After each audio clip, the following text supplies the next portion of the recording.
Let's begin a little meditation.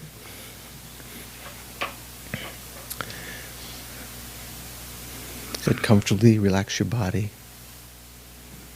relax your mind.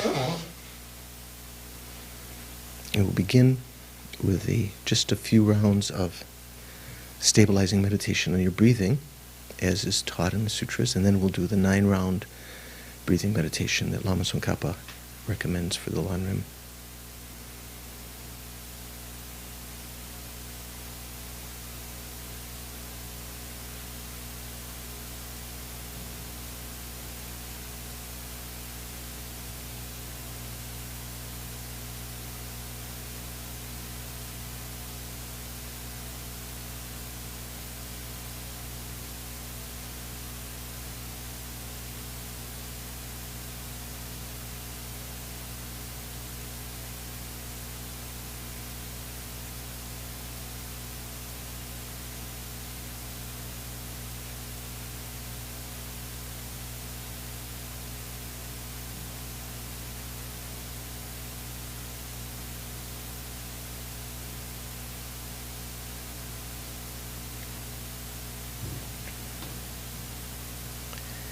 Now, as you breathe in the 9-round meditation, think of breathing in all of the inspiration of the Buddhas and Bodhisattvas, the hearers, solitary realizers, all of their realizations of the path, understanding of renunciation, sort of filling you up with their blessings, bodhicitta, the wisdom of emptiness, and burning up all of the winds upon which your conceptual minds ride, minds that are distracting to you,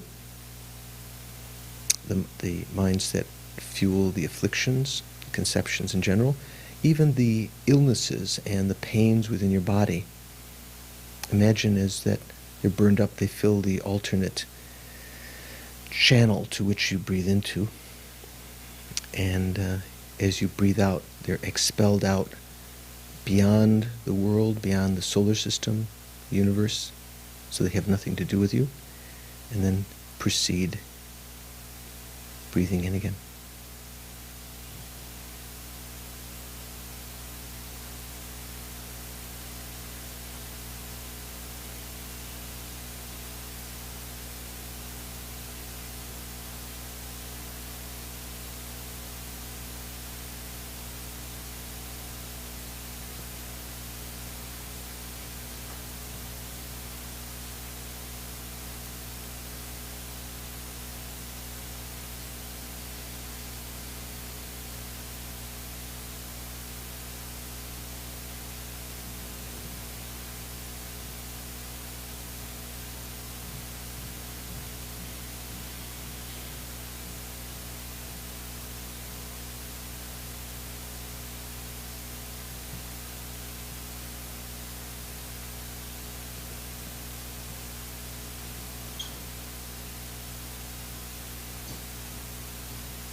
And focus your attention on the nature of the mind, the conventional nature of your mind, the clear light nature.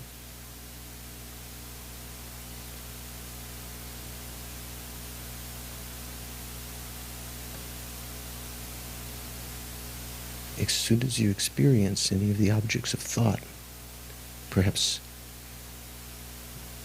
instigating a remembering consciousness of that nature, that this shows the fluid, open, clear light nature of the mind. Defocus on the objective thoughts. Focus instead on the substratum of the mind within which they're appearing.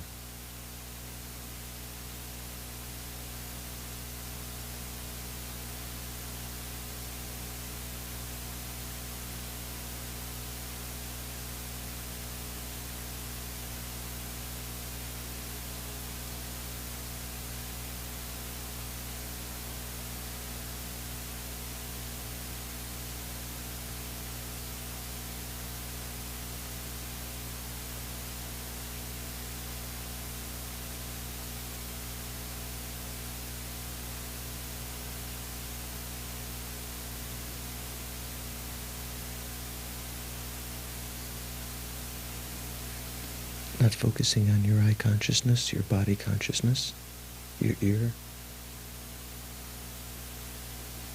Even if their objects are taken to mind, don't spend time dwelling on those objects. Instead, as though seeing through them, try to recognize the nature of the mind like a vast space. Even where the objects are, even where the thoughts, images are, the mind is clear light, allowing their presence.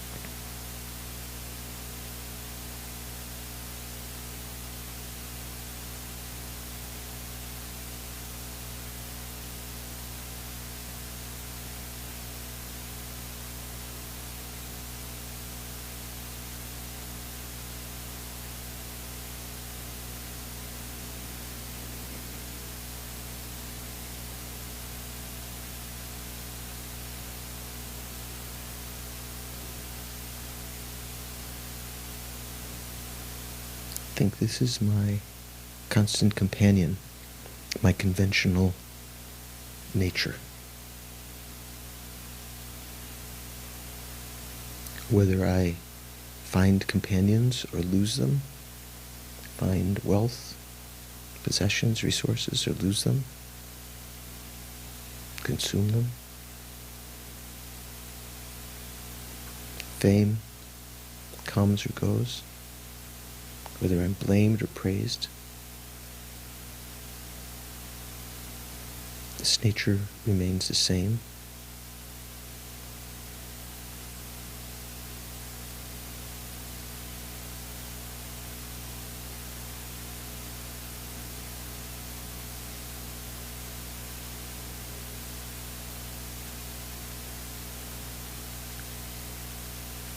As the Uttara Tantra, the sublime continuum, teaches,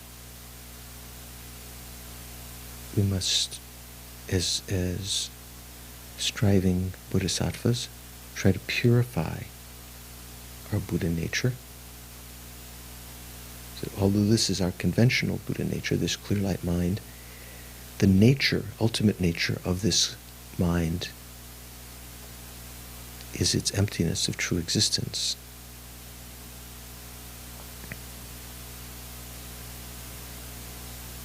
Eliminating the temporary stains, imprints, and so forth from the mind is in a sense purifying it, although its ultimate nature is always pure. Developing the wisdom to understand that is purifying it.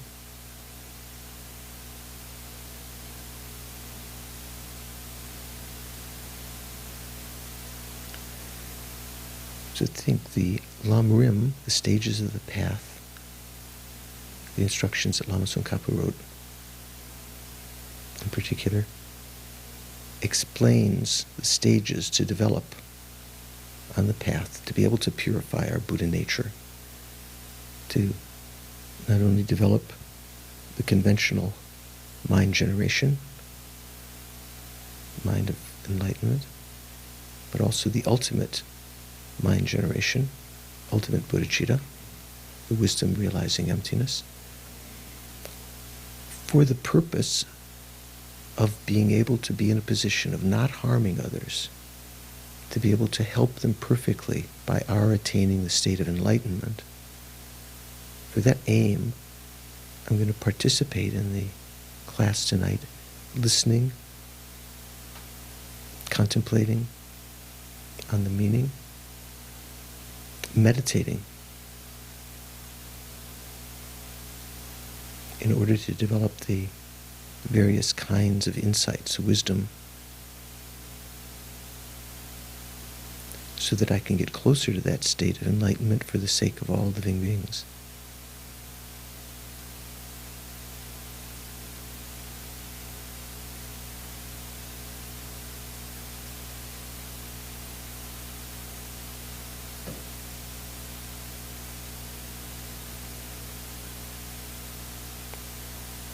Relax, bring your attention back to the here and now.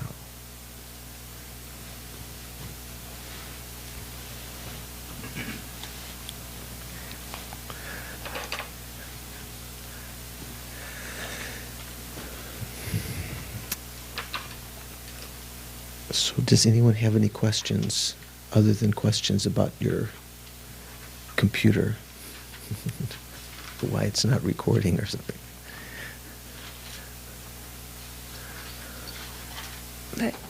Yeah. I've been truant a couple times, so maybe you've already covered. You've been truant, have you? Okay. So I haven't sent out any notices. my mother kind of keeps track of Yes. things. So in this process of meditation, I'm assuming that there's a search for a more ultimate reality, a higher truth. And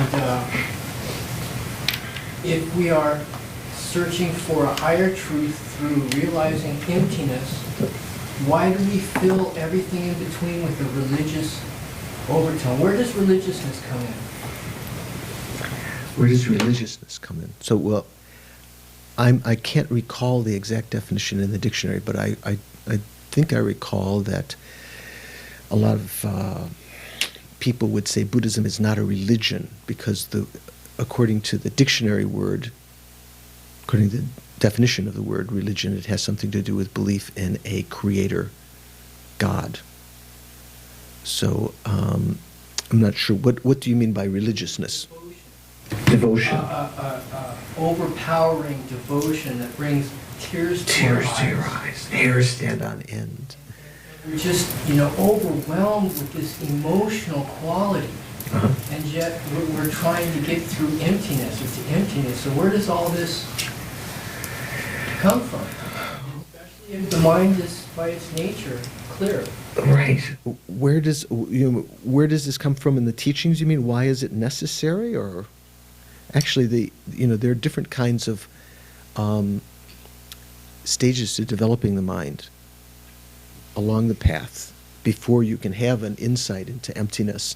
And even having an insight into emptiness alone is not the ultimate accomplishment. The Buddha wouldn't pat you on the back if that's all you did.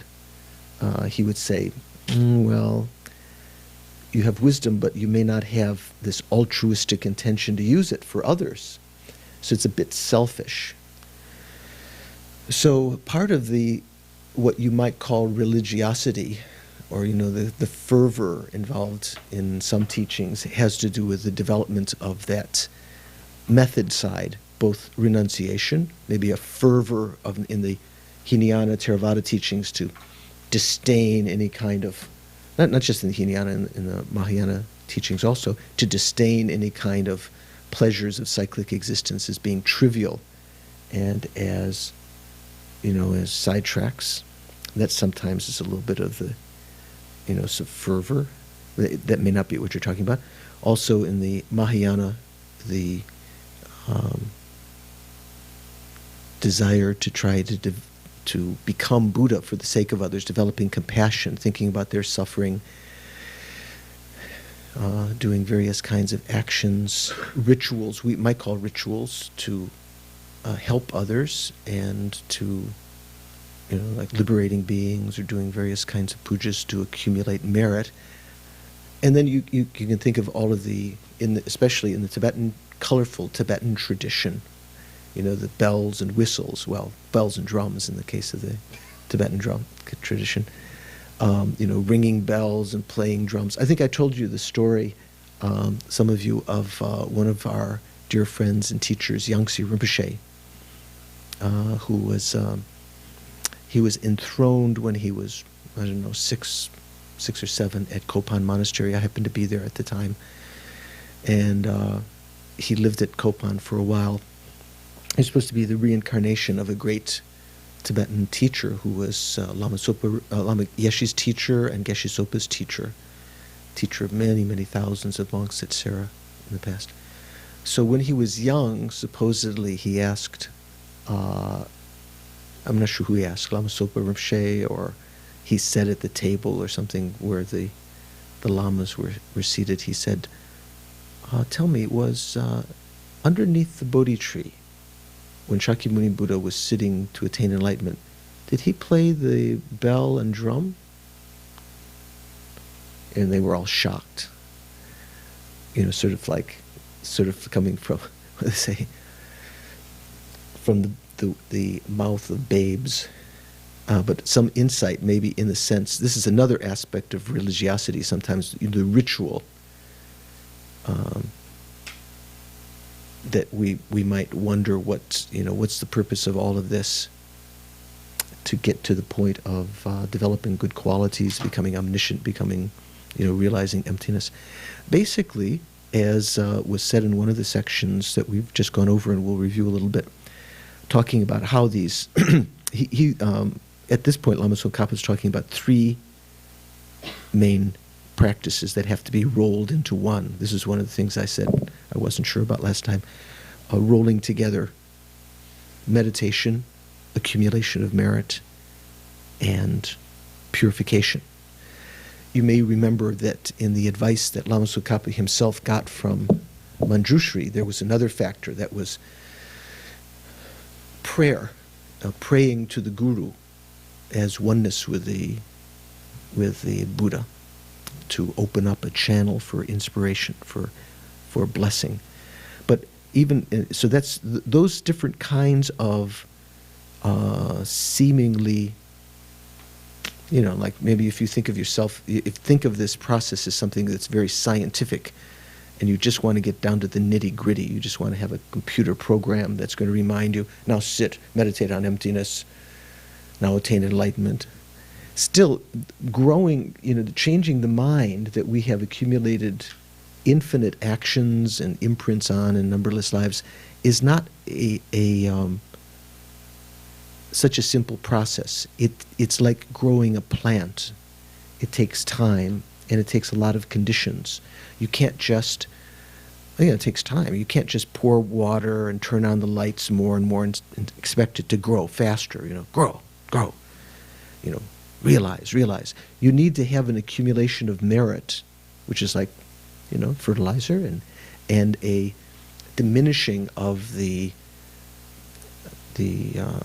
what would you say, conditions that are contrary to its growth, stones that are sitting over the plant, or rocks in the ground, or other things. So you have to accumulate merit. You have to eliminate karmic imprints in the mind that could ripen as delusions, that can cause you to give up the path or to have great hindrances in the path. Karmic imprints that can arise as suffering, shortening your life, meeting the perfect friend, and then suddenly you no longer have that nice caravan to meditate in. You suddenly have, it suddenly has a different domestic purpose. So all of these different kinds of the other things other than just meditating on emptiness are for the purpose of getting to that point unhindered, so that you have an accumulation of merit and that you don't have the contrary conditions. But that may not answer your question. You may be thinking about something a little bit different than what I've mentioned. What do you, is that touching at all some of your concerns about why are all these religious things necessary? Maybe because I'm thinking in terms that this is a process to coming to a higher truth.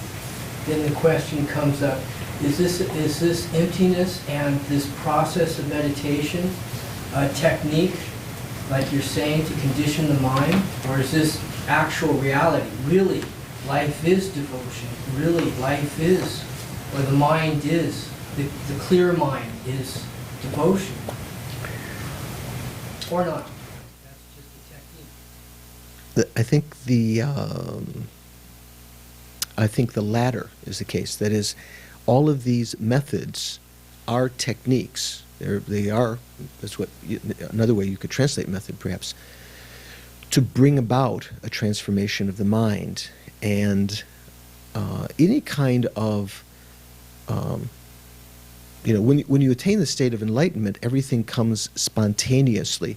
The mind is spontaneously accustomed to compassion for sentient beings, and out of that acts spontaneously without effort to achieve their welfare.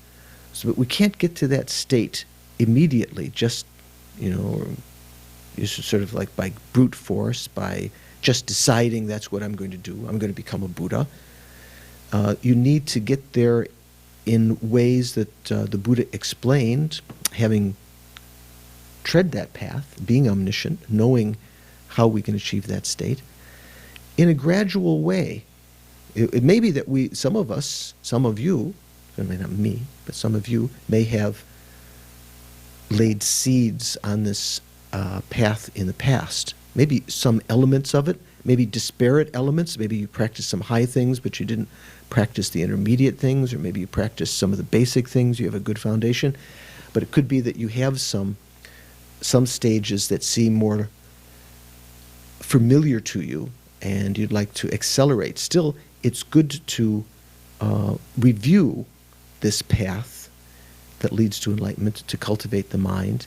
All of these religious thoughts have a purpose, like the sense of devotion, devoting oneself to the Buddha or to the spiritual friends, in the sense that this creates the cause to be protected. Many different causes, many different reasons. This produces the cause to always to find spiritual friends in future lifetimes. A lot of people can't even find this lifetime someone to guide them. They're looking for a guru. Have you heard? They can't find, because maybe they didn't, even though there might even be qualified gurus around, because they didn't create the cause in the past to recognize them, even though they might be right in front of them. Also, to receive the blessings of the Buddha through the vehicle of a spiritual teacher now, you need to have faith and devotion in them as actually being reliable, as reputable, as representatives of the Buddha, as actually being emanations of the Buddha. So this particular state of mind opens up a crack, you might say, in our otherwise stone-like mind, to let some little light come in, to some moisture of devotion. And that allows the blessings of the Buddha to function in our mind. If our mind is not, like say for instance, even the Buddhas are trying to help.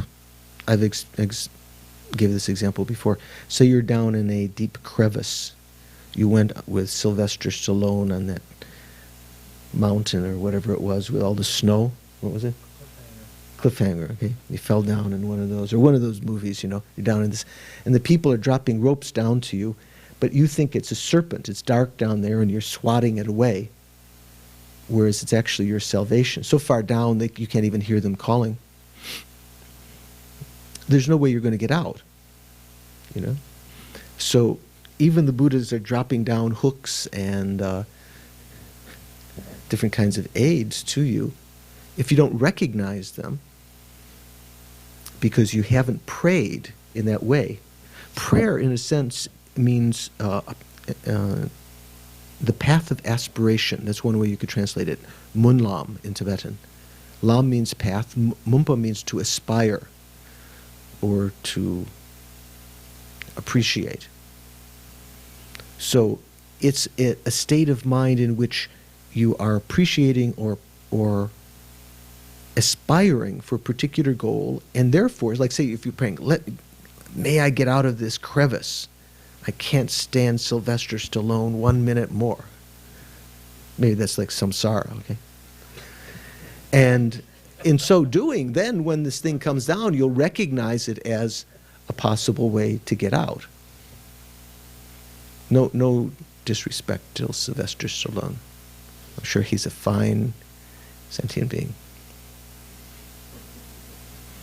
Sometimes I myself, I think there are different kinds of personalities that find different parts of Tibetan Buddhism more interesting. Some are more interested in the philosophical part of it, or the psychological. Some are more interested in the rituals and the brocades. Here we have brocades and the statues and putting on gold and everything, playing, you know, where the different tunes came from, what Dakini land and things like that.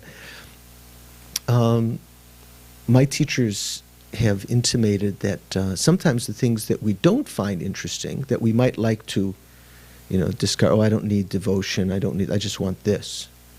Actually, the things that you don't want maybe are the things that you need, because you don't have an interest in them, you probably haven't cultivated them in the past.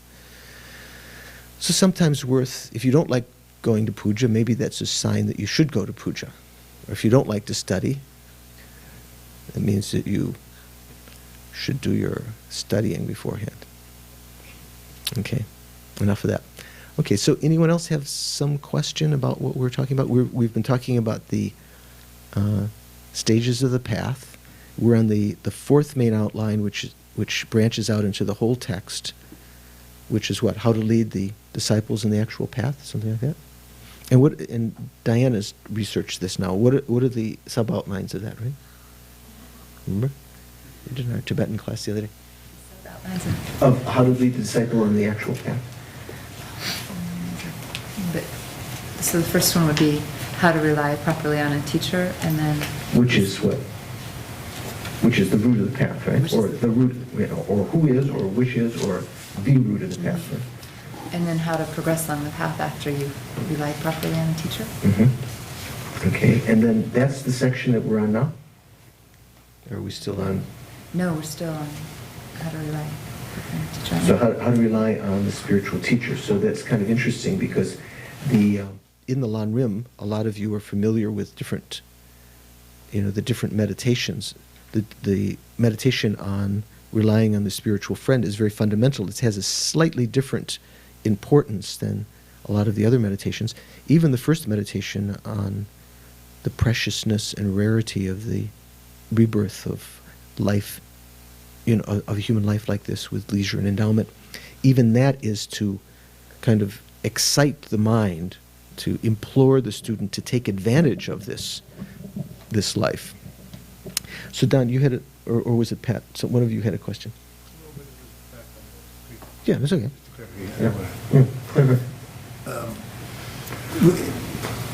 With in mind what you just said about, creating the merit, can you give me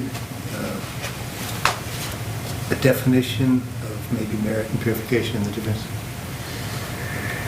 So I think I asked Lama Yeshe one time, and he said, basically, anything that you do that creates virtue also purifies the mind.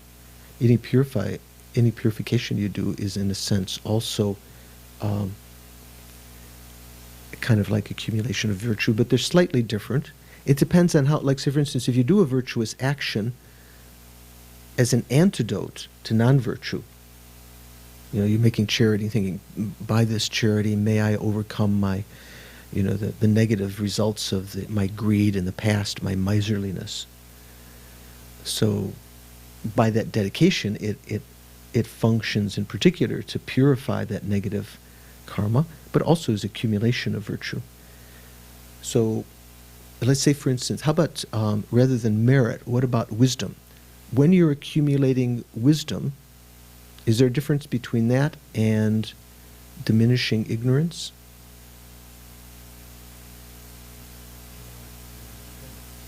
They're kind of interdependent, right? So maybe there's a similar thing between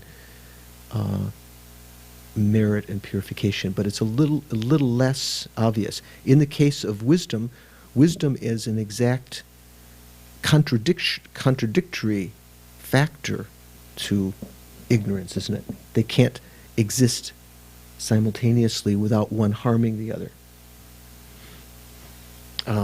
Whereas you could have a lot of store of merit and have a big store of non-virtue, couldn't you? It's kind of like having lots of money in one account and then your credit card's maxed out. Who was telling me that? Someone was maxing out. Was someone came up? Carrie, were you talking about someone? Someone today was telling me, or maybe you were, oh no, Chuck was telling me that someone was going on all these pilgrimages and doing all sorts of things, and I said, wow, I didn't know he must be independently wealthy. And he said, no, he's putting it all on his credit card. So, I mean, that's not demerit, that's actually accumulating merit. But, you know, if you think of money, you can have debts and you can have accumulation of wealth that might not be immediately able to pay that off because it's in a trust account or something like that. So sometimes your virtue can't just cancel your... Would you be willing to do that, Dorji? Cancel your negative karma with your virtuous account right now? Isn't it? Yeah, no, his bank of a... His Bank of a card, his karma card, his Bank of America karma card. Yeah. Have to be the terms of the agreement. Yeah, you're not going to. You're one of those guys that doesn't click "I accept" until you read the whole thing. It's good. You should. So in terms of merit and negative karma, there's some relationship, but they are not. I don't believe they hold the same kind of relationship as wisdom and ignorance. It's something perhaps that you can investigate and ask when Kirti Sanchab Rinpoche is here. It's this kind of thinking about these that can allow you to phrase the question better at that time. And if you do ask a question like that, rather than just asking an unprepared translator, talk to the translator beforehand and explain your question and sort of ask them what they think so that they at least get their, because sometimes they might, without even asking the Lama, they'll give their answer, In terms of techniques. Mm-hmm. You mean techniques of how to ask questions, you mean, or no? Different. Practice. Yeah. I tend to think of both of them as trying to make a shift in my mind from my negative, non-virtuous propensities to more virtuous ones, and they seem very close to me. In purifying, it seems like I have to do the same thing almost as accumulating merit in my mind. Yeah, so they're very similar, but there's some, it is possible to have, to do certain kinds of virtuous things that don't eliminate, all the non-virtues. But certainly, as you get, for instance, as you get familiar with patience, that itself becomes the antidote to impatience and anger.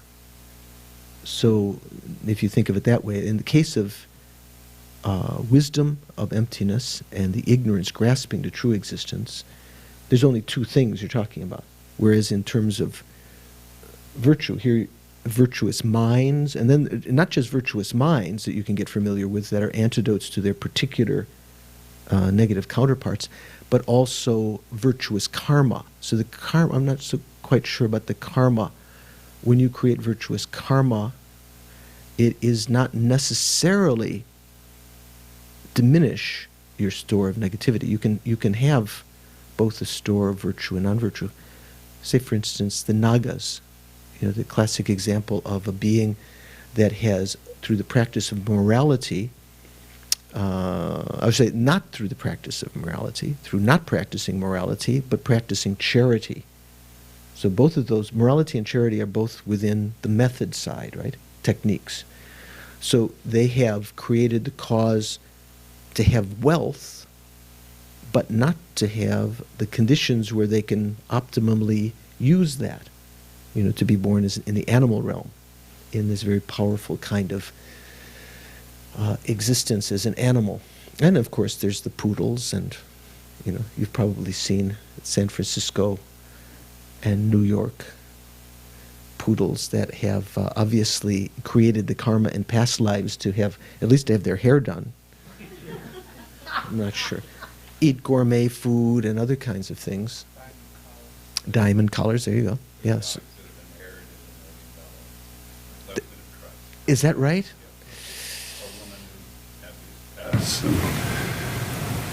Left them some bizarre amount of money for them to be paid. So yeah, so at that lifetime they may not recognize that if you put the paper before them, or even if you told them that grandma left them all this money, but so they can't even and whereas as a human you might be able to use it in a dharma way that could benefit you. So I think that's worth investigation some more. Okay, so we've been talking about the section about still on the section of on Guru devotion, right? Is it still on that? How to engage? Mm-hmm. Yeah, but let's say just so we get the right sequence here, the right place. So we were talking about the meditation session. Remember? We talked about preparation, actual, conclusion. We finished that. And that was in regard to relying on the spiritual teacher, right? Correct? Or no? The meditation session. A brief indication of how to practice. Okay, so this is this second part of develop on the meditations on Guru devotion.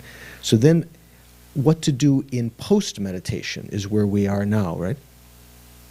So actually, maybe most of our life is engaged in post meditation, in a sense. How to practice in between meditation sessions, or how to practice in post-meditation. So one of the things that we mentioned before was that no matter how intensely you meditated in the meditation session, or how intensely you practice at one point, if at other times you just let your mind go bananas, that's a technical term, by the way. If you just let go completely, and are you okay, Georgie? Or are you listening to the MP3 player down there? Yeah. Okay. Okay. I thought you were. Okay. Good. Good. Because I see a Bjork CD there on the floor. Oh, there's Patti Smith. Okay, sorry. Okay. Nothing likes it. Okay, good.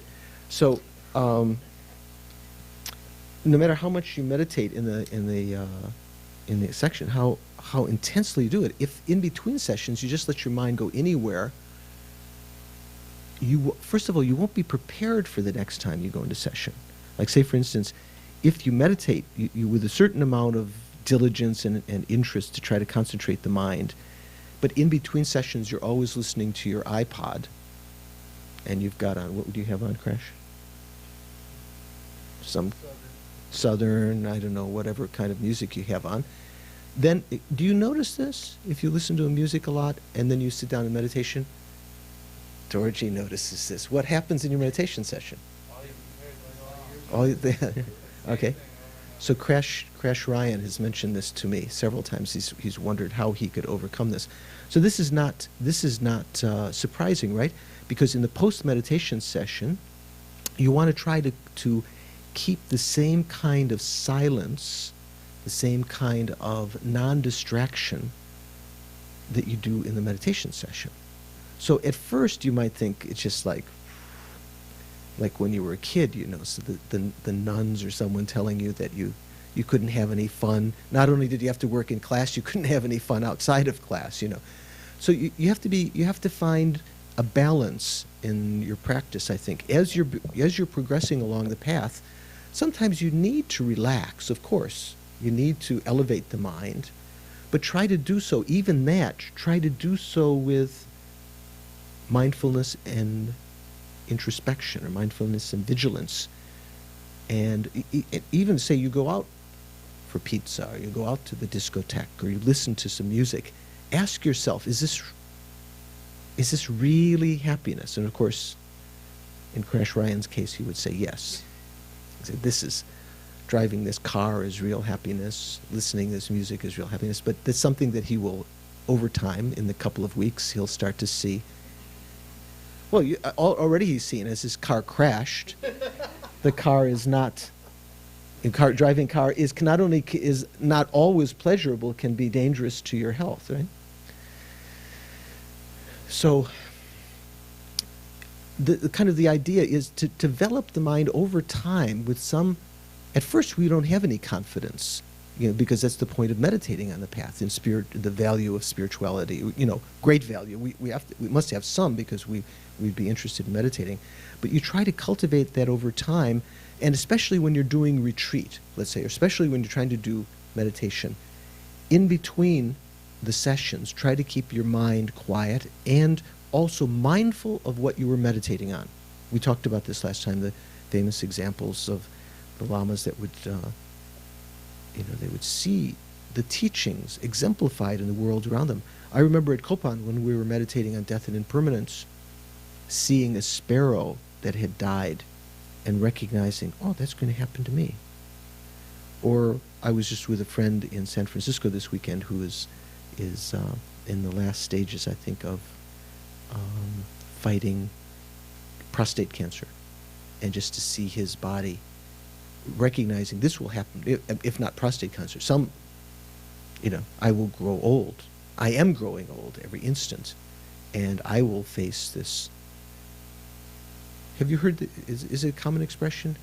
Birth is a terminal disease, terminal illness, because you usually say, oh, so-and-so's got a terminal illness. Actually, we all have a terminal illness. We've been born. We have to die. It will terminate. So to keep those things in mind, then throughout the day, rather than letting your mind fantasize and go on to other, gross level conceptualizations, maybe what might be happening is that there might be still some subtle thoughts going on in the the lower levels that you'll only sort of notice when your mind is really quiet in your meditation. But at least the gross levels won't be disturbed. And you will try to keep mindfulness of the object. Say, for instance, if you're doing tantric meditations, if in between sessions you let go of visualization of yourself and any as a deity or any sort of divine pride of being that deity, then it's going to be very hard. You just have to start from scratch again the next session. Okay, so we talked about that a little bit last time. We talked about. Then we were on the section restraining the sense faculties, right?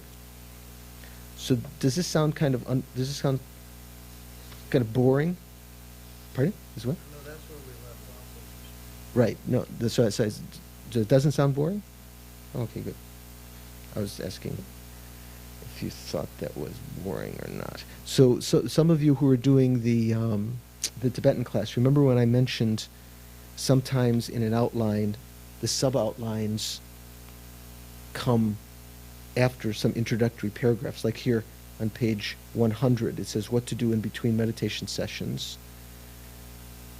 There's some paragraph, and then it has the outlines Oh no, here's a furthermore, there are 4 preconditions which are causes. No, that's not an exact example, but here we're talking about some of these things.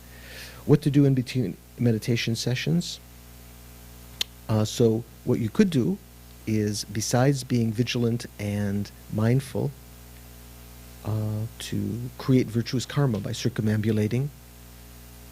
You've heard of Lama Zopa Rinpoche's suggestion, right? That he, at one point he was thinking, because he has some, what's it called, adult onset diabetes and maybe some high blood pressure or something. So he was walking down from his house here in Aptos down to the road and back, was it? Do you remember?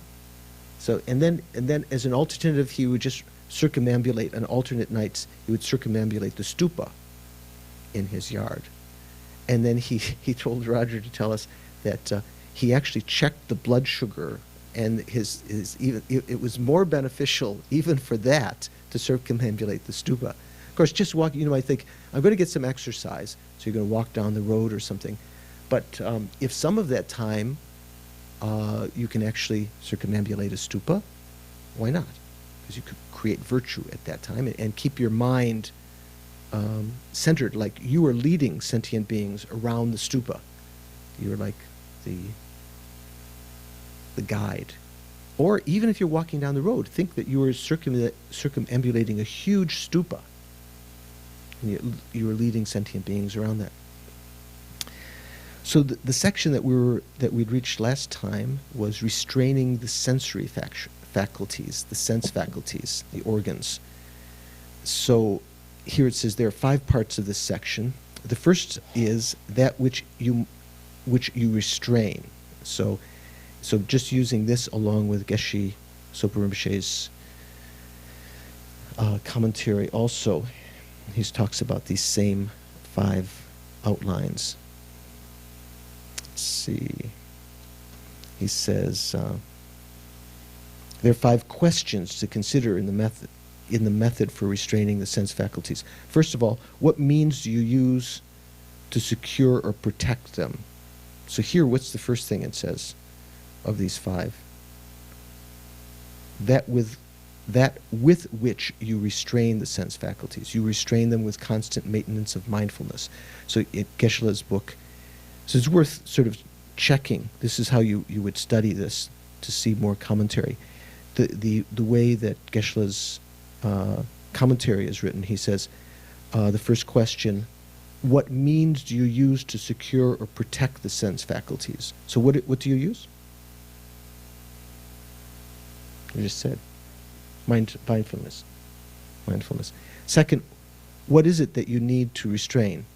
Well, what does it say? Here it said, you restrain them with constant maintenance of your mindfulness and a continuous persistence of mindfulness.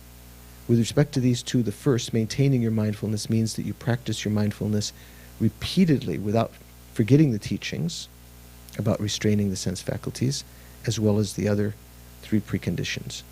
The second, continuous persisting mindfulness, means that you practice mindfulness continuously with respect. So then second, what are you restraining? Second, what is it that you need to restrain? The sense faculties. What are you restraining them from? The answer in the main text here, the 6 attractive and unattractive sensory objects. So why do you have to protect them from those objects? What's the point? Why restrain the sense faculties? What if you're going to the museum? You want to see the great, the art museum. Or what if you're going to, the discotheque?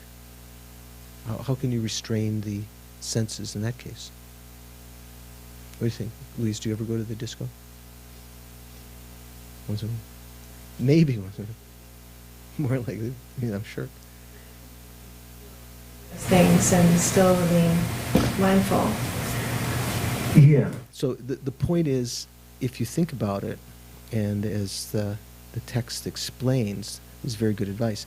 At the beginning, before we have the ability to deal with whatever appears to our senses, we need to sort of take some time to restrain ourselves from getting into them, what in the language that's not used right here but comes at other points in the text, if you experience an object with your senses, your consciousness is conscious of that, you can start to be attentive of that inappropriately.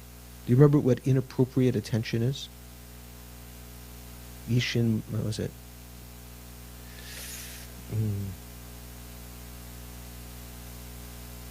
Is it Yishin Mayimba? I think it's Yishin Mayimba Dushe. Oh, Sulshin Mayimba. Sulshin Mayimba Dushe. Means inappropriate attention. Do you remember us talking about that on other occasions? Say, for instance, you see, a cup of chocolate or something, or, a beautiful person, or you conceptualize about some money or a job or something, and you start, when you start thinking about it in an inappropriate way, you're focusing on factors that are not really there, thinking that if I had that, I'd really be happy, that's real, that is real good, so forth. And in so doing, you can easily then generate attachment to attractive objects, or if you, in a similar way, you inappropriately attend to unattractive objects, you can develop anger for them, let's say in terms of people, or harm. You can get angry at harm also, and the causes of harm, isn't it? Not just people. So if your mind is already trained not to attend to things inappropriately, then you don't, that's already that's a deeper kind of restraint of the senses. But on an earlier level, like being a monk or nun, you sort of restrain yourself in this sense of actually coming in contact with the objects while you're just a beginner. Can you think of that like with your kids? You don't want your kids to go out and, even though later they might go out and do things, hang out with the street people or whatever. At the beginning, you don't want them to do that because their minds are not yet trained and they might be influenced in the wrong way. So this kind of restraining of the sense faculties has those two levels. One, the beginning level, when you really try to, especially when you're doing meditation retreat, you try to prevent yourself from even engaging in objects of the senses, because that produces conceptualization and attachment and anger and so forth.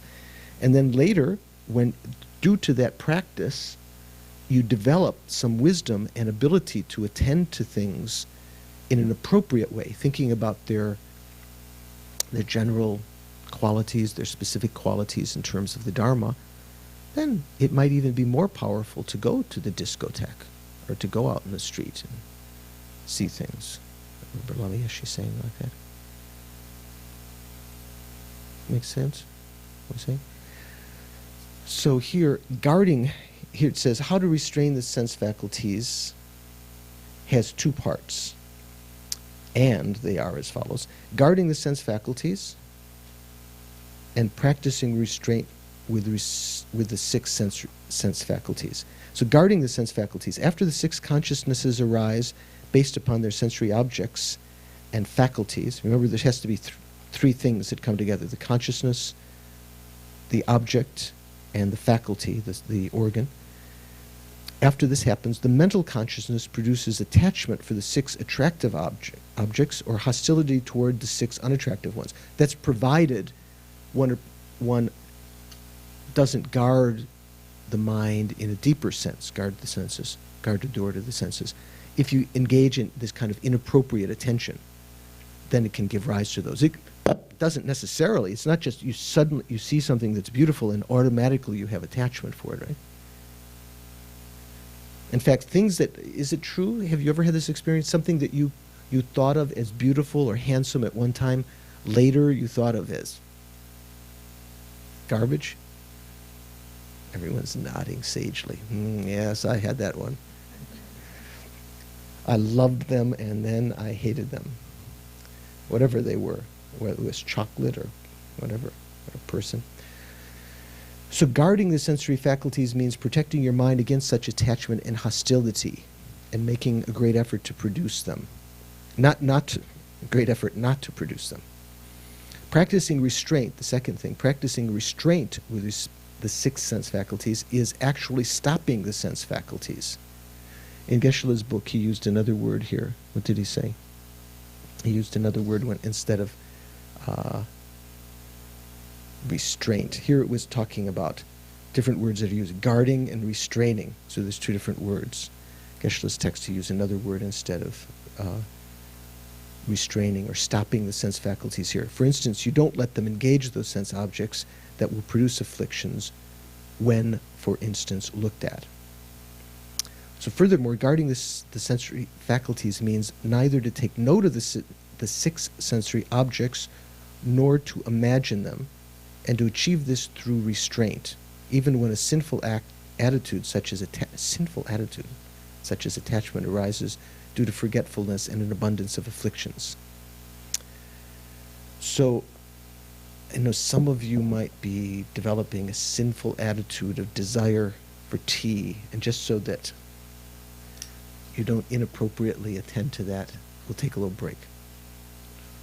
Everyone has restrained their senses. So, in a sense, when we're talking about restraining the senses, it's a very important subject that maybe sounds a bit draconian, isn't it? You know, like, can't we have any fun at all? Maybe it's the word.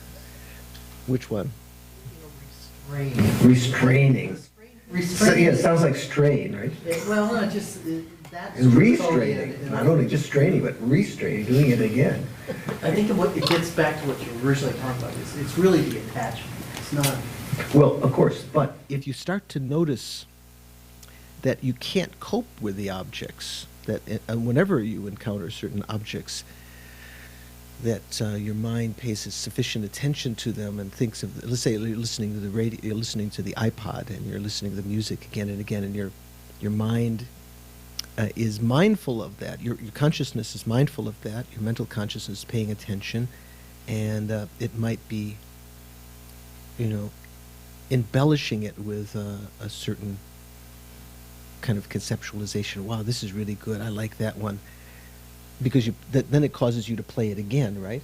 And then when you go to sleep at night, or when you try to go to sleep at night, which is one of the things I remember you mentioning to me, when you try to go to sleep at night, what's going through your head but the Grateful Dead, or not George's teaching? Okay. No, that's good. No, that's fair. That's fair. That's fair. That's like 30,000 Yeah, right. So, the truth shall free you, and the truth, yeah. No, that's true. But the reason is because we don't, say for instance, the more, even you try to meditate and you wonder, why am I not making any progress? Because in the post-meditation sessions, we're allowing our mind just to go completely freely, untethered, so to speak, and just let it go through its old trip again. So there needs to be a certain amount of discipline, especially when you're doing retreat. If you think of your whole life as a retreat, like Geshe Zopa said, yogis and yoginis in Tibet kind of considered meditation, this is their profession. This is what they did with their lives. And so if they wanted to do it right, in between sessions, they would try to restrain the senses. So not to get involved with the objects. So sometimes it actually means maybe looking away, not letting, if some handsome man or beautiful woman, their shirt is a little bit open or something like this, rather than catching, watching yourself look at their body, and then, obviously that's going to cause your mind to conceptualize even more. You can think of other kinds of things too. So let's go a little bit more. Let's read a couple of these things, and this might give you some inspiration to actually read it again and study it a little bit more. Yeah, otherwise, if you work very hard during the session but completely forget your meditation after the session is over, the success of your practice and progress on the path will be greatly hampered. The basis of successful practice is to guard the vows you have taken. So this is talking about one of the other factors involved here. This is in, we talk about the basis. This is talking about restraining also from negative action. So some of the teachers today have, there's some popular American teachers who have emphasized, almost as though it's something unique that other people didn't talk about, keeping a little book of your vows and so forth. But this is completely the Buddha's teachings. And to try, not to, I mean, that's pretty gross level, but to be aware of your vows and to try to be mindful of them and to restrain yourself if you're about to violate them. It only goes to, you know, what do you say? This is a totally sensible kind of thing. Serious practitioners who have taken any of the 3 levels of vows, what does that mean? Beginning, intermediate, heavy? What are the 3 levels of vows, Venerable? Tantric, Bodhisattva and Tantric vows. So, pratimoksha, what is that? Is that anyone? No one here ever. It sounds too complicated, right? What are pratimoksha vows? You can have lay vows and monks and non-vows. So, pratimoksha we mentioned before, sometimes translated as individual liberation vows, because soso or prati can mean individual, but I may have mentioned to you on a couple of occasions, Lama Khapa mentions in his commentary to either Kala Chakra or in general in the Lam Rim Chenmo, the stages of secret mantra, I can't remember which, that pratimoksha may actually mean the beginning of liberation rather than individual liberation, because prati can also mean beginning, and in a sense, I think in the Tibetan context it made sense to say individual liberation because it sounds like Hinayana vows as opposed to Mahayana, but that doesn't seem to be the meaning, the etymology, you know, in the Buddhist teachings. It means the beginning of liberation. So those are the vows that we take. The 24-hour vows are pratimoksha vows. Not the ones that the ones that we take that are part of Nyungne and others are actually in the Mahayana. They're actually Mahayana vows because they're taken with a Mahayana motivation, but the 24-hour vows in general that you would take if you went to Burma or Sri Lanka or Thailand that are very similar, just taken with a sense of renunciation, those are pratimoksha vows. The 5 lay vows that you would take for life, any of those would be pratimoksha vows. The vows of a renunciate, whether it be, you know, a beginner on that path or a novice or a fully ordained monk or nun, those would all be pratimoksha vows. So one might have, probably many of you have pratimoksha vows. If you haven't taken, have you taken any of the 5 precepts? Okay. So that you have pratimoksha vows. So that would be something, if you were going to do this kind of restraint and meditation during the day, you try to recall, be mindful of that you weren't violating those particular vows. And if you're doing retreat, you would try to keep that would be one of the things you'd be mindful of also. And then as Venerable said also, the Bodhisattva and Tantric vows, you must keep them purely to the best of your ability, your knowledge and ability. Even if you've not taken any of the vows, you have to safeguard your body, speech, and mind from all kinds of harmful actions. So, to watch out if you happen to be walking outside, that you don't step on little animals, or you don't walk carelessly in a place that might harm beings and so forth. Yeah. I mean, when you take refuge, there's a set of vows associated with that. Are those pratimoksha vows? Not in general. There's different kinds of rituals to take refuge, and it can be that you can take refuge in conjunction with taking one or more of the pratimoksha lay vows, and that's kind of one way that some of the lamas have given refuge. But in general, refuge, usually we don't say refuge vows. There are certain things that are suggested, and certain things that are suggested to do, and certain things that are suggested to restrain from. But in generally, they're not called refuge vows, as far as I know. But certainly you can think of those commitments that as a Buddhist you should try to take refuge again and again every day and offer the first portion of your meal to the triple gem and things like that, to be mindful of that in order to keep refuge now and have continuity. Just the same thing, there's certain, besides the Bodhisattva vows, there's certain things that are conducive to, certain actions that are conducive to keeping bodhicitta this lifetime, or whatever you've developed, and creating causes to develop it in the future, and certain things you should avoid to avoid creating the contrary conditions to it that aren't actually called vows. Okay? So, therefore, sometimes the teachings are presented in the form of a triad. This is what we were talking about last time. Training the mind in the topics of meditation is one thing. So that would mean listening to the teachings and contemplating them, training your mind in them. Purifying non-virtue by scrupulously keeping the vows and guarding the actions of the three doors. And accumulating virtuous actions or merit. So here it puts restraining from non-virtue as a means of purifying negativity, right? Purifying non-virtues by scrupulously keeping vows and guarding the actions of the three doors. In general, could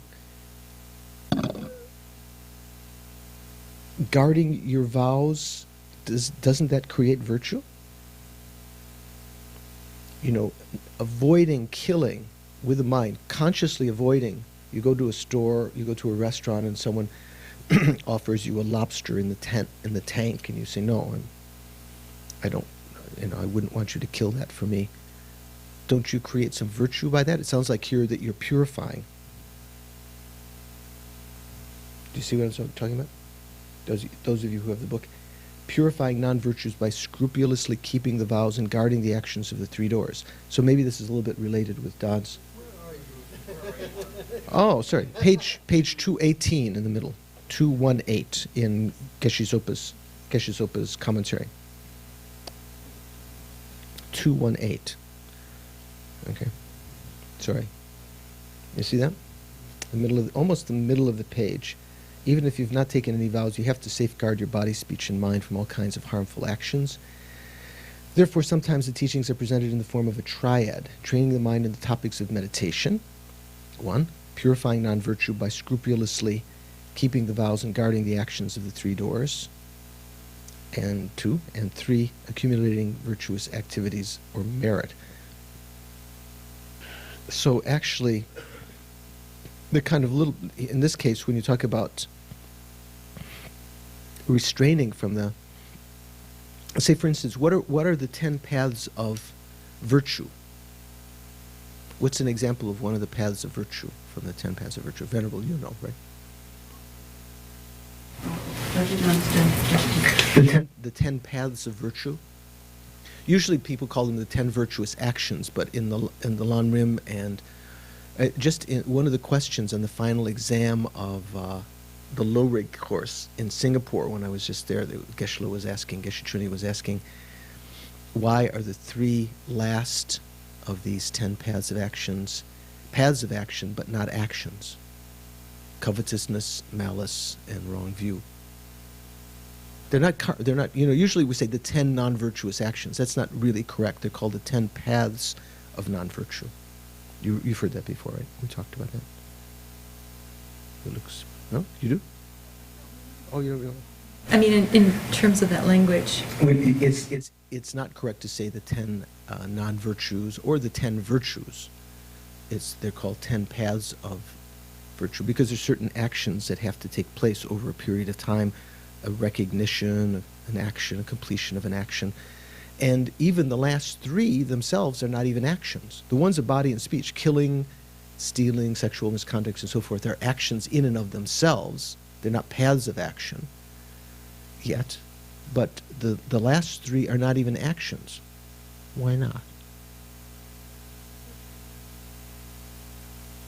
Mental intention is karma, though. Why is covetousness not, and malice and wrong view not actions? The mind, aren't they? What is mental karma? Mental action. It's only one thing. It's just the mental factor intention. Remember? From the those of you who studied. So these things, they could be loosely called mental actions, but they're not what's meant. In the Abhidharma Kosha, Vasubandhu said, actions are two types. Intention, and that which is intended.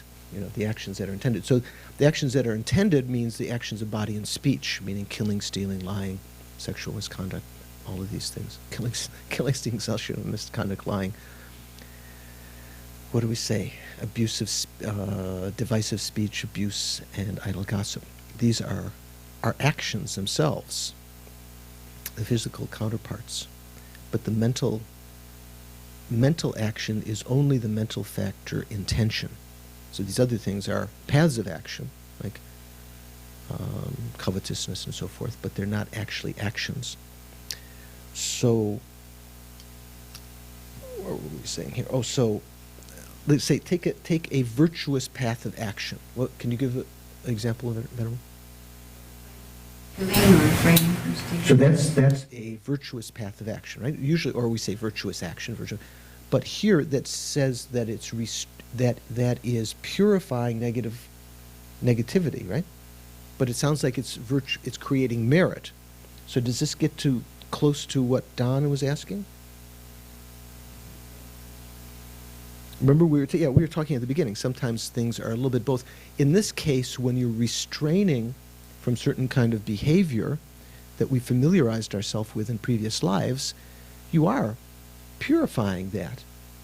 You are creating some virtue, but you're also purifying that, because that, in this case, that is kind of an antidote. It is both, one is increasing and the other is going down. I'm not going to kill. Yeah. And it is, in so doing, it is purifying what? Well, particularly, it could purify a lot of the different kinds of karma, but in particular, it purifies the result that's similar to the action as a what? A result similar to the cause as a action. So in other words, a habitual result. It helps to purify the habitual result, right?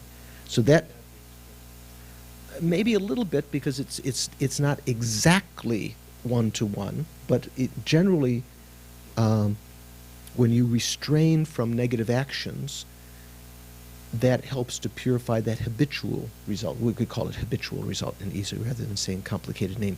The result similar to the cause as an action. What's the result similar to the cause as an effect, as an experience? In the case of killing, being killed, or having a shorter lifespan, or your medicine not working, all of those might be similar to that. Okay, so where were we here? In other words, with great earnestness, you should study the subjects of the steps of the path. You should behave ethically, and you should accumulate merit. Rolling these three into a unified presentation is one way to lead and train the disciples. So I just wanted to read that in particular, because last time I'd said I wasn't sure what, in the other text it just mentioned this unified approach. Remember? There was some statement about that last time, and I said I wasn't sure what that meant. So that's what, in Geshe-la's commentary, it's more clear. It's talking about these three things. Meditating itself, purifying negativity, and creating virtue. So purifying negativity is not only guarding the vows, but that falls under that category. How else can you purify negativity? Usually, I'm not sure, but I think in the Theravada tradition that's one of the main ways. because the main kind of thing that you're purifying is that habitual result by keeping the vows, pratimoksha vows. But also by applying the four opponent forces, in unison, you purify all of the different kinds of results that can come about from actions that you've done before. So also in here, when you're preparing for meditation, as in the in the seven limb puja, one of the limbs is confession, which is particular, or what we can call revealing. So it's at that point that you apply the four opponent forces. You think of all the negative actions that you've created today. Maybe you can count them on your rosary, if you have one. Dorji just has a short rosary, I think, so he doesn't need, oh, he has a full one. In my case, I need a Cray supercomputer, dawn to dusk, to count all of the negativities I've created. But, yeah, some friend of mine, they're out of business on top. That's probably my negativities I did. A friend of mine told me that in San Francisco, his wife or his partner had her laptop stolen from some fancy restaurant.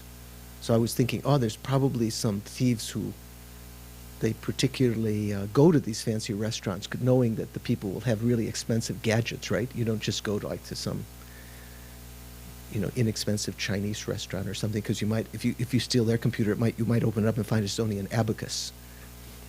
That's what I just wanted to use that. Chinese computer. Pardon? To steal an abacus? Sure. Or you mean to be disappointed that you only stole an abacus and you intended... So would that be a path of non-virtue? If you'd intended to steal, you thought this was going to be a really, must be the guy's computer, and you just stole an abacus and you were disappointed? It wouldn't be a full path of action, right? The thing that you intended to steal was not what you stole, but you'd still create a lot of negative karma. Why is the intent, if I intend to steal something, and I steal something, whether it's what I intended to steal or not makes a difference? It seems if to you me that intended the to act steal, of- if you intended to steal one thing and you stole something else by mistake, and that was not your intention, it doesn't have the same gravity. It still will be very negative karma. Still will be, have negative effects. But for something to have the gravity that will throw one, for instance, in the lower realms, and to have all the four effects that a negative karma can have, there has to be all the limbs of that path of action. There has to be, an intention, a recognition of the object, and all of these various things we'll talk about when we talk about karma. So, if you can, knowing that, you can always, if the urge to steal is just too great, or to say harsh words or something, it's better to make sure that you do the action in such a way that you don't have all those limbs. Like, if you want to break something, don't break a Ming vase, just break, a totem. That's what people do, isn't it? Just an example of something. Punch a pillow or something like that. That's not the high level Buddhist practice, but that's worldly knowledge, right? No, that's high level. Right? Not high level practice. So I'll just read a little bit more to finish this paragraph. I just wanted to read this section just so we had some sections that we read through. And there are 4 disciplines that are important in creating a productive context for any practice. They are, in fact, the causes for easily and quickly attaining concentration and insight. These 4 are restraining the 6 sense faculties. So this is what we've been talking about now. Doing every activity with vigilant awareness and mindfulness. So this is, vigilant awareness means this thing that we've sometimes called a mental spy, okay? Sheishin, or what else do we call it? Alertness and mindfulness. So they go hand in hand. So this means not just in the meditation to have vigilance and mindfulness, but in post-meditation. to be mindful in various ways. Be mindful of the meditation you were doing and mindful of the action that you're doing.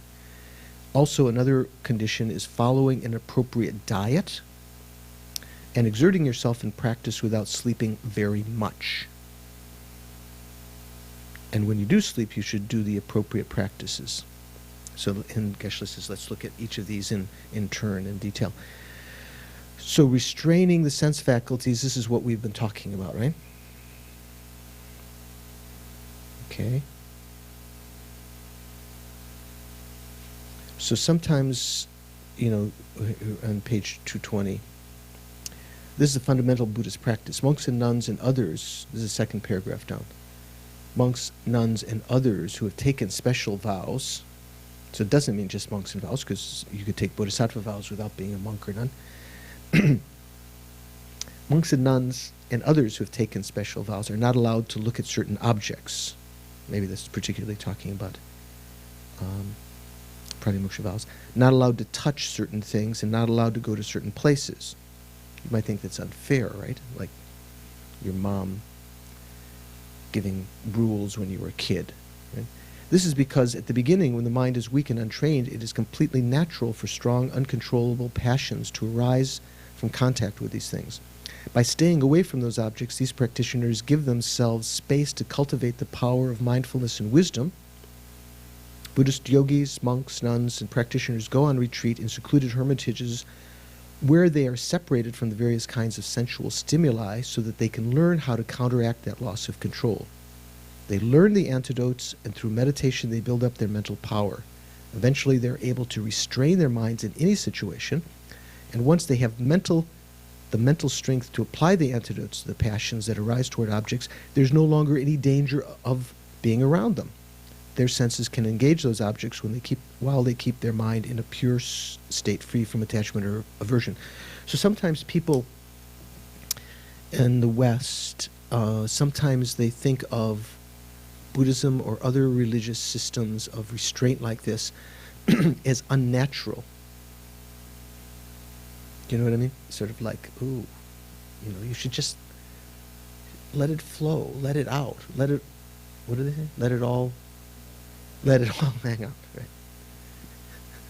That's an American expression, Venerable.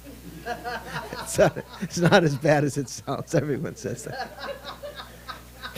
Venerable's from Switzerland, and maybe that has some different connotations there. I don't know. Let it all hang out. Yeah, I mean, it does sound kind of crude, doesn't it? So, you know, sometimes people think it's unnatural for people to not engage in, especially in their minds, celibacy. They're thinking of it's unnatural to not engage in sexual activity and so forth. But the point of that kind of restraint and the other restraints that the vows allow one is that it's not just that, you know, how to say, you take certain vows and you live in seclusion and it's just time for vacation. Then you're just away from the stimuli. That's analogous to a meditation, a state of meditation when you have no thoughts. You're not providing any antidotes. Remember, we've talked many times that just having no thoughts is not a great long-term strategy for meditation. It can lead to a certain quietness of the mind and indeed a basis from which to meditate, but that itself doesn't lead to long-term spiritual development, nor does simply retreating away from the world and all its problems. A lot of people do that. Goodbye, Mom. Goodbye, Dad. You make me sick. I'm leaving. You know, that's not necessarily a great practice at all. So what monks and nuns and practitioners in general do with that seclusion, maybe that life seclusion, they protect themselves from certain activities, they work on their minds, the antidotes to the unrestrained mind, so that when they encounter these objects again, they have the antidotes. And as it says, when the mind is trained, then they no longer need to rely on that kind of protection. But we need, at the beginning of the path, we need to. And that's why it's said that even the great teachers who may not need to restrain their minds still take the aspect of being monks and nuns, especially is very famous in the Gelugpa tradition. Lama Khapa probably, even at birth, didn't need from his side to restrain, take these vows to restrain from activities because his mind was already trained, numberless lives, already an enlightened being. But he took that aspect for the benefit of others. So it said that we're very fortunate to see our teachers in that aspect because that can remind us, at least my case, that, even these high beings take this aspect. They're emphasizing this is something that we need to do. It's not something to be skipped over. Does that make sense? Okay. Mm-hmm. Yeah. Talk about letting go of worldly attachments. The Dharma can feel painful. Did I say that? Mm-hmm. Oh, I did say that. The Dharma can feel painful? Yeah. I said that? Yeah. Oh, okay. Yeah. What did I say? Dharma could feel painful. Oh, okay. You're quoting me. Okay. Okay. So what's the? So when you say that again now, when you let go of things that are. Oh, misperceived as painful. One might think, oh, I'm in prison. It does seem like that to some. Mm-hmm. We won't name anyone. The ego, perhaps just clinging on, having a hard time seeing. Well, sure. I mean, we have to be generous with ourselves. We have to be kind. We have to have a long aim, a long strategy. So if you try to press too much, and then you realize that what you're doing is relatively artificial. It's not yet something that we've developed, a real appreciation that this is something to be avoided, that the mind is really attached to that still. And in being separated from it, you're not yet developing the antidotes. This is what I was saying. The reason for becoming a monk or nun, let's say, is not to punish yourself, or to say, you've been so bad, you've got to be a monk or nun, Get thee to a nunnery, get thee to a monastery. It's not like that, you've been bad and you've got to suffer the rest of your life. You can't have any fun any longer. That's not the point. The point, it might have been the point for some people, but that's not the spiritual reason. So what one would do with that separation then is to use that time, because you're not constantly in the presence of the object, although it may be coming up in your mind. I'm missing the dance on Saturday night, I'm missing to be with this person, or I'm missing this kind of fun, or whatever. The attachment can still be rising, so you have to use then that time to generate the antidotes. You have to have the understanding of the teachings and to search through the teachings. Sometimes it takes a lot of time to overcome a certain kind of sense of sadness that you're missing something. Here I've joined I've joined the Sangha and I'm suffering or something like that, or I've taken certain vows and now I'm worse off than I was before. It's not like that. That's because at first the mind might think that there are real pleasures out there that you're missing. So what you have to meditate on are the antidotes to attachment, to see that there is no, even if you had that, the object or the person or the relationship or the fame or the money or whatever, it would have to be left behind. It's not permanent. It wouldn't bring you continuous pleasure. That even if you have it, at the moment of having it, it's not real pleasure. It's only diminishing one thirst, replacing it with something which is contaminated. And that eventually it turns into suffering of suffering. That it's impure.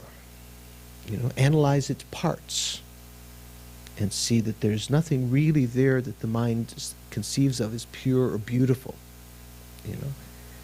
And see it as an opportunity to practice the Dharma. That it's teaching you, that it's your guru.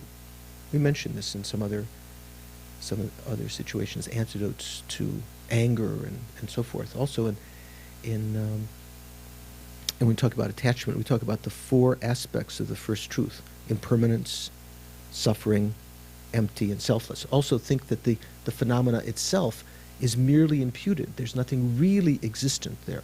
That I, the recipient of the so-called pleasure, is only imputed. Even the so-called pleasure, the interactions, if we're talking about attachment, where can you find the real pleasure?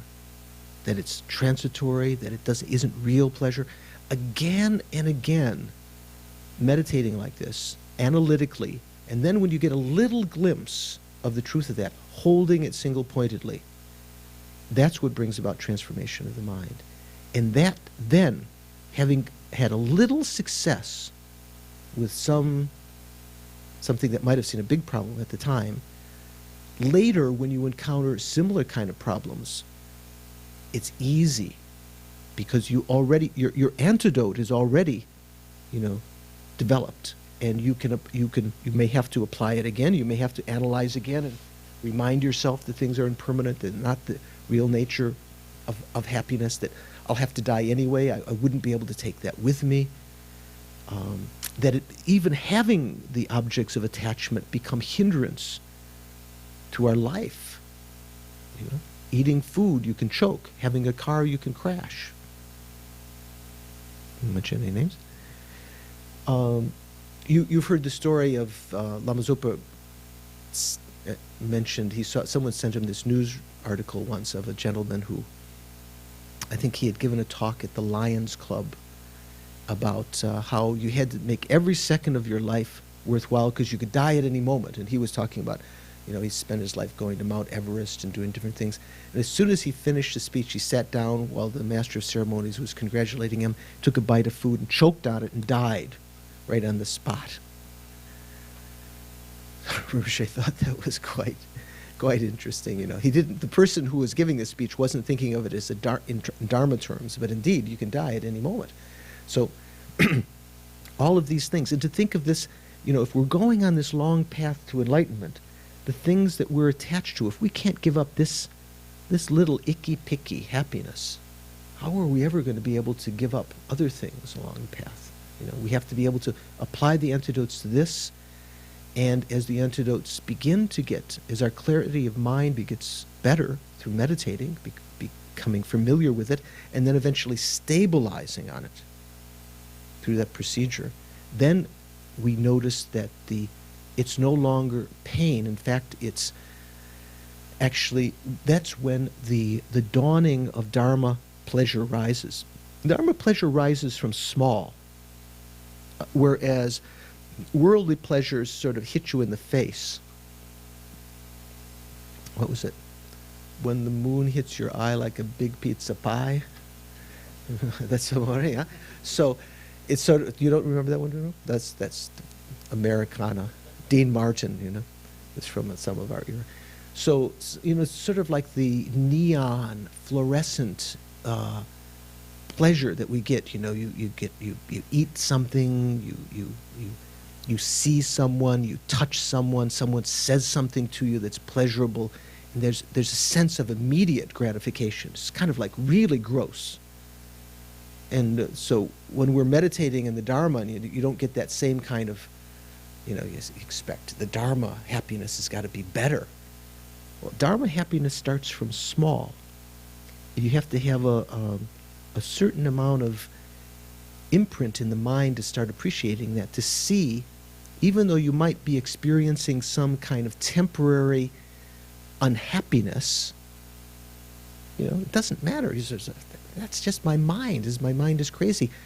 By so doing, I'm going to reach a state where I can have long-lasting Dharma happiness that doesn't depend upon always having to find these different objects or relationships. That's what we're always seeking now. We have to have the right conditions to have the happiness. If you set up your life in the right way, you might think you'll always have happiness, but never quite works out the way you want, right? Things change, they're depleted, your baby leaves you, whatever it is. Okay. Good question.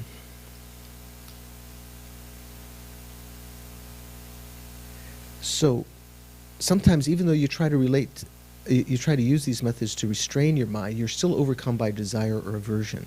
This can be caused by a number of things, by misperception of the actual qualities and characteristics of the object, by forgetfulness, kind of loss of mindfulness, or by mental afflictions that are simply overpowering. Two types of misperception are distinguished here. The first is called grasping at a quality, and what's the second? What is it called? Grasping at a sign. So it's on the bottom of page 220, the last two paragraphs.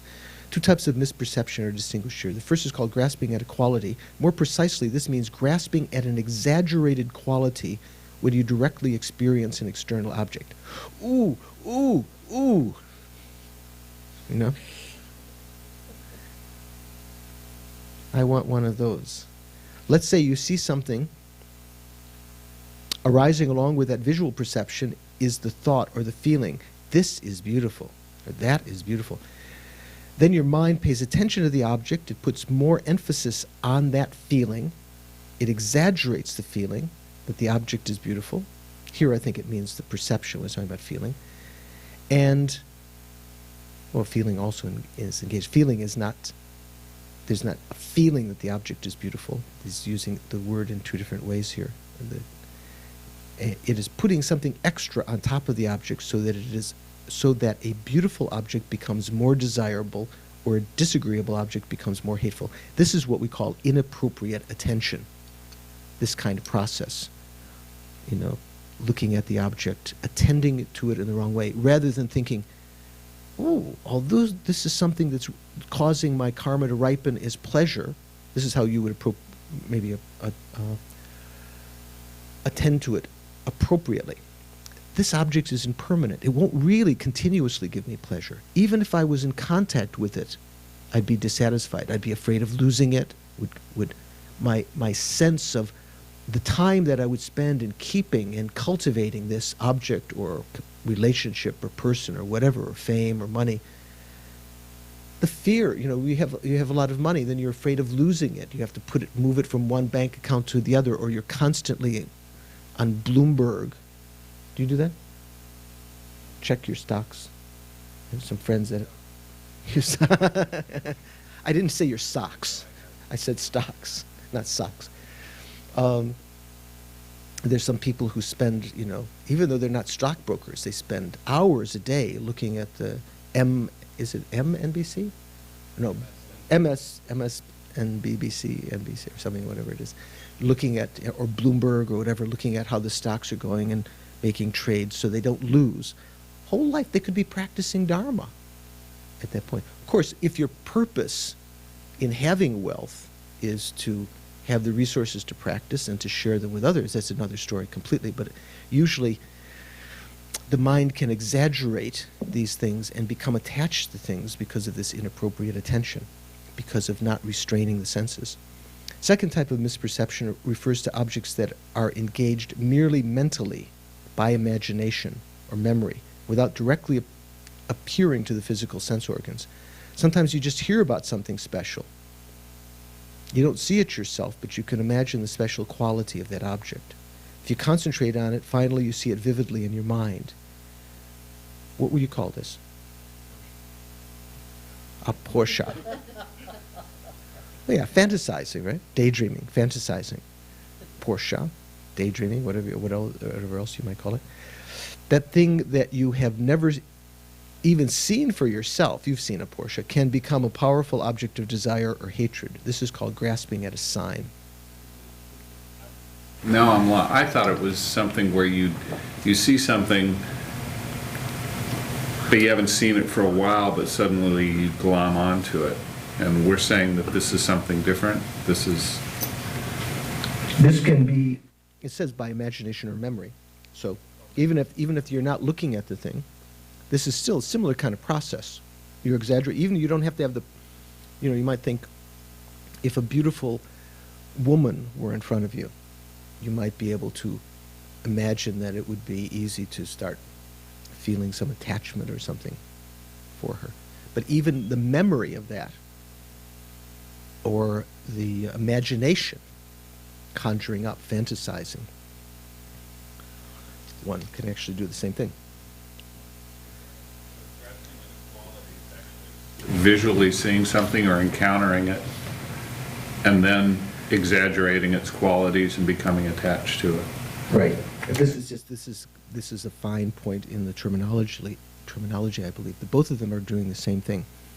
There's still the action is done mentally, but one of them has a stimulus from the senses, another one that is, the stimulus is just coming from the mind itself without necessarily having a direct impetus right now in the senses. You have to be able to recognize the process that is generating these strong passions in order to attempt counteracting them. This hidden process of the mind is interesting. I like the way the Geshe is talking about here. This is something worth, when you talk about secret, esoteric practices, you might think of them as sort of saying secret mantras or waving purbas around or drums or something like that. These are the kind of really hidden secret processes that people don't know. If you forget about or don't pay attention to some attractive object or person, it will not generate desire, right? Remember when we meditate, first of all, we try to let go of all the thoughts, the continuity of thoughts. If you don't pay attention to a thought, it will begin to dissipate in its intensity and frequency. But that doesn't mean that that thought will never come back again. You need to apply the antidotes. First step, though, you let go of the conceptualizing mind. Okay? However, if you focus on it, it is almost like you were meditating on that object. You review all its attractive qualities and concentrate on how beautiful and wonderful it is, unless it has burned you. Right? Unless it's hurt you sometime in the past, the alcohol or the person or the job or whatever. Then you begin to put more emphasis on it, impute more to it, exaggerate it. With this kind of concentration, it seems as if you can see the object vividly, as if it were right in front of you. It becomes almost like a direct perception. Finally, great desire arises. The strong, sharp attachment can grow greater and greater. Anger and hatred arise the same way. You perceive someone as an enemy, and then you concentrate on how bad and evil that person is. When you intensely concentrate that way for a long time, your mind imputes all kinds of evil qualities. As you add more and more unfounded vices, your anger grows stronger and stronger, sharper and sharper. The object of that anger grows more vivid and clear until you can see it. Finally, even if you want to forget about that object, it won't go away. So the songs that you can't forget about at night because you've conceptualized how wonderful they are when you listen to them on your iPod. So part of it is the repetition, part of it is your mental attitude toward them. So ask yourself, what is it on this music that's pleasurable? That's another way of analyzing, like the emptiness.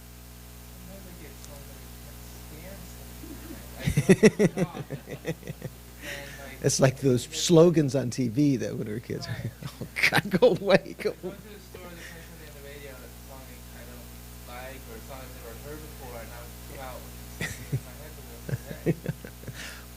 Boy, are you in bad shape. I'm just joking. So sometimes it may be something, a lot of those kind of things have some catchy kind of rhythm or something. There was something, no, from your side, there was something that you found, that your mind found interesting. Maybe a similar rhythm, even though the tones are not pleasant or the words are stupid or something. So I think music is something very, very interesting. I mean, nowadays it seems part and parcel of our lives. In earlier days, it was always something a bit suspect, wasn't it? You know what I mean? Other than church music or something, it was something that the parents, in the Middle Ages or earlier times, that it could be a cause of attachment, and the rhythms would cause various emotions to rise. So we sometimes find some pleasure in that. Certain kinds of songs, like certain odors, because of our evolution from the animals. Certain odors, and usually odors, I think, are one of the things that can bring back whole memories, isn't it? And or seeing the sky a certain way can cause you to remember something from the past. So the music itself can bring back various kinds of sensual emotions. So you have to be very careful. If you're going to try to tame your mind, you want to weigh how much of your time and energy you want to put in your Bjork collection. Sorry, no disrespect to Bjork, is it? Pronounce it right? Bjork. Is that what it is? Okay, Bjork. Bjork. Okay. Yes, you can have one. You were talking before about when we think about the Buddha, we can solidify sometimes and think the Buddha when Buddha doesn't really exist on his own side, right? Okay. Right? Well, just bear with me. So with attachment, then, focusing on chocolate, for example, isn't going to bring us happiness, right? Like, but focusing on the Buddha, is it possible to be attached to the Buddha in a negative? You know how It's possible to be attached to the concept. to our mental, to defend your country, to be attached to your family, and also Buddha. Actual Buddha, if you actually perceived Buddha, you couldn't. That would not be an object that you could be attached to, because the actual Buddha is something that's uncontaminated.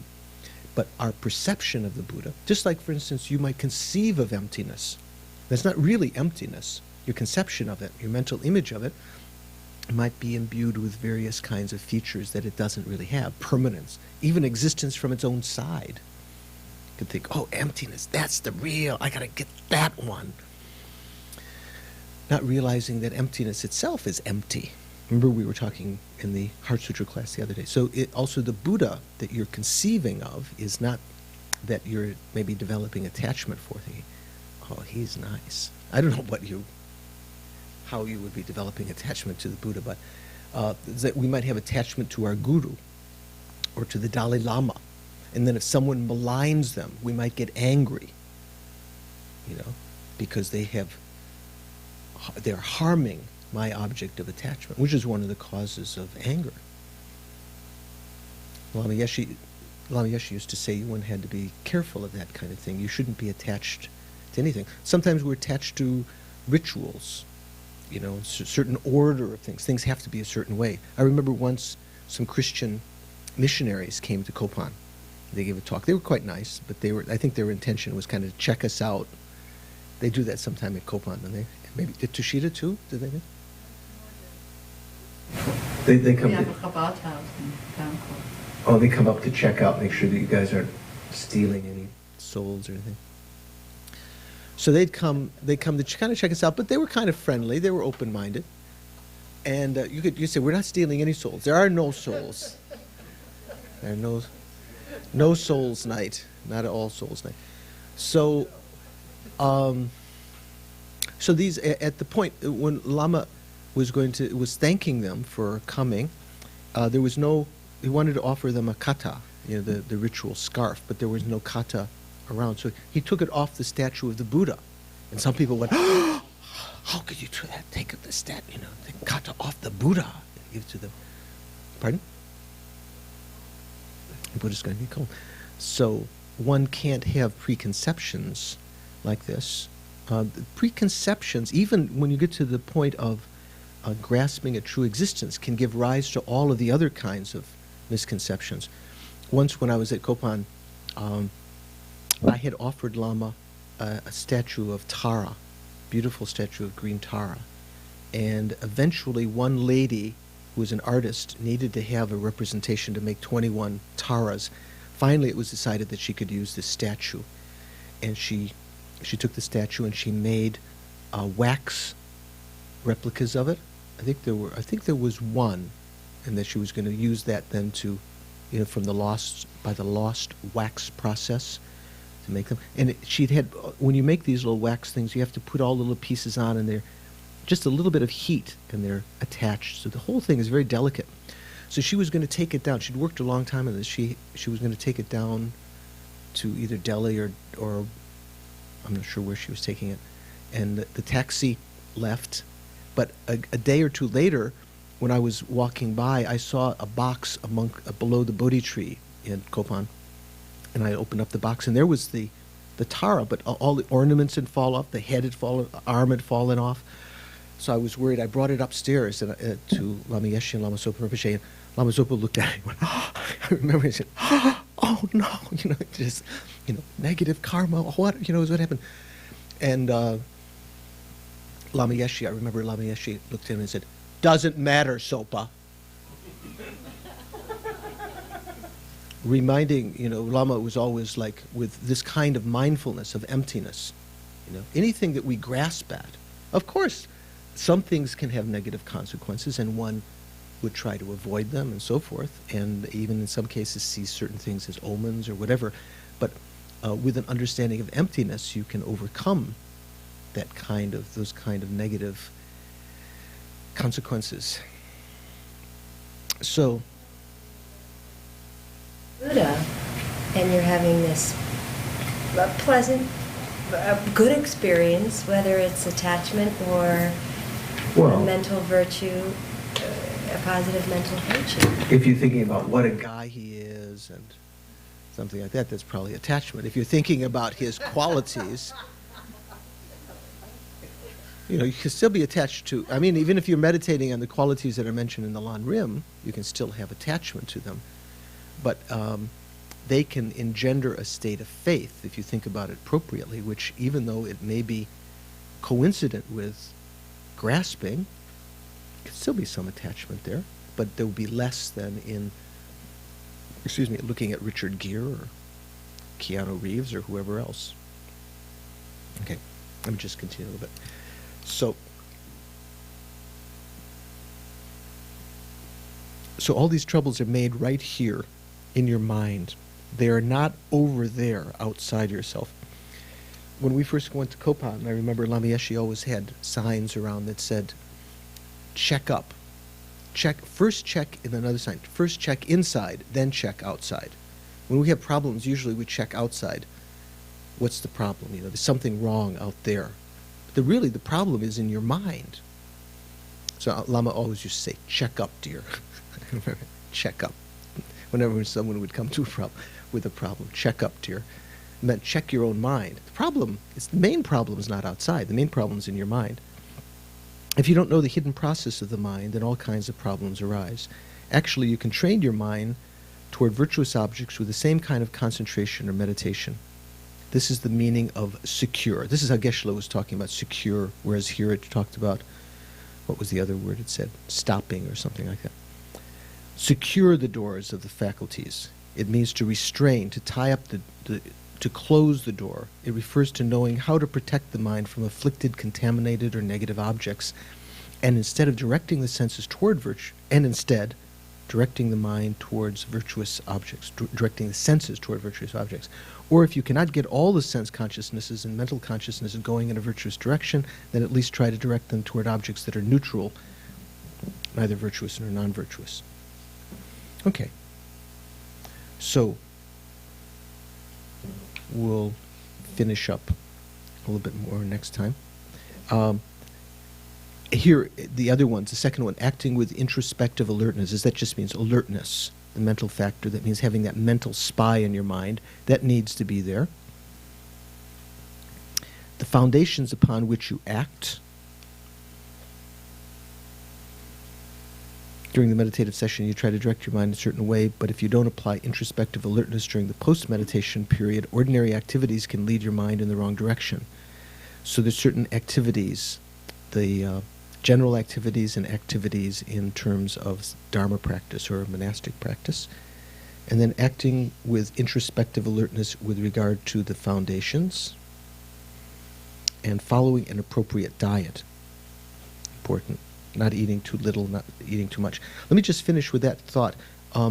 Sometimes we think, when we talk about moderation in eating, we might think that's the meaning of the middle way, right? Have you heard that before? Oh, that's what Buddhism is talking about. Don't eat too much, don't eat too little. It's the middle way, right? That's not the middle way. I mean, that's just That's just, not just teasing. Middle way is completely different paradigm of how to, like say for instance, in terms of anger, you might think there's two things you can do. You can either repress your anger or let it out, express it. And you might think the middle way is letting it out a little, or halfway, or something like that. That's not, what's the middle way in that context, Frank? So how would you, but that's middle way because it's a different kind of paradigm, right? It's not like halfway between, what would you say? Not being attached to it? Let's say in terms of attachment. So rather than, going with attachment or restraining yourself, repressing your attachment or expressing your attachment. So this is a completely different way. Through developing wisdom that then could even perceive the object, even when you are not restraining your senses from it, see the object but attend to it appropriately and not to develop attachment for it. That would be the aim. But at the beginning you have to restrain the senses. And in order for Crash Ryan to be able to sleep at night, he's going to have to, be aware of his, how much he listens to the iPod. And Dorji, when he goes into the stores, listens to the jingles and so forth. It's interesting. Okay, you can even hear that reverberation of songs or something you just heard one time, even if you don't like it, huh? Okay, so let's just dedicate the merits that we've created. It's important to dedicate to a goal which will preserve the karma for the entirety of our spiritual practice, to our own enlightenment or to the welfare of all sentient beings, something that won't be exhausted quickly. If you just dedicate your merits to your getting this job or finding that friend or getting that flat, first of all, it may not actually, karma doesn't ripen that quickly. If you just dedicate to become a god or beautiful in the next lifetime, you might get that goal, but that karma will not have other karma effects afterwards. It will become exhausted. So try to dedicate it to these high goals of enlightenment, your own enlightenment for the welfare of sentient beings, to bring about the welfare of all sentient beings.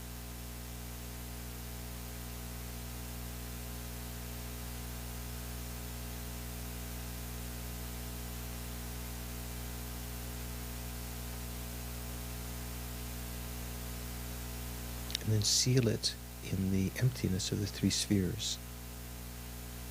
The merits dedicated, the goal dedicated to, and the active dedication are all empty of true existence. Yet still they function.